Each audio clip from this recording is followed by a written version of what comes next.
नमस्ते रुद्रमन्यान उपोतैषवे नमः। नमस्ते हस्तधन्वानेकराभ्यां ते नमो नमः। या ते रुद्रशिवा तनु शान्ता तस्मै नमो नमः। नमोऽस्तु नीलग्रीवाय सहस्राक्षाय ते नमः। सहस्रबाहवे तुभ्यं नमो नीलिष्टमाय ते। कपद्धिने नमस्तुभ्यं कालरूपाय ते नमः।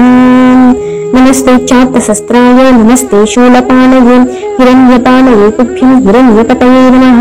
नमस्ते वृक्षरूपाय हरिकेशाय ते नमः।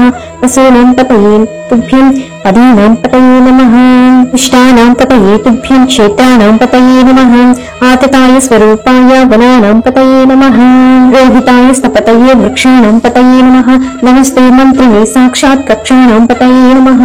ओषाधीनां च पतये नमः साक्षात् परमात्मने। उच्छोर्घोषाय देवाय पतीनां पतये नमः। सत्त्वानां पतये तुभ्यं वरानां पतये नमः। सहमानाय शान्ताय शङ्कराय नमो नमः। आधीनां पतये तुभ्यं व्याधीनां पतये नमः। ककुडाय नमस्तुभ्यं नमस्तेऽस्तु निषङ्गिने। स्तेनानां पतये तुभ्यं कृत्रिमाय नमो नमः। तस्काराणां नमस्तुभ्यं पतये पापहारिणे। वञ्चते परिवञ्चते स्थायीनां पतये नमः। नमो निचेरवे तुभ्यं अरण्यपतये नमः। उष्णेशिने नमस्तुभ्यं नमस्ते परमात्मने। विस्मृताय नमस्तुभ्यं आसीनाय नमो नमः। शयनाय नमस्तुभ्यं सुषुप्ताय नमो नमः।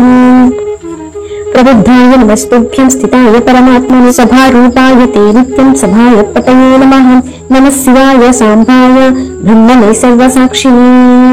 ॐ नमः पार्वती परमेश्वर हर हर महादेव।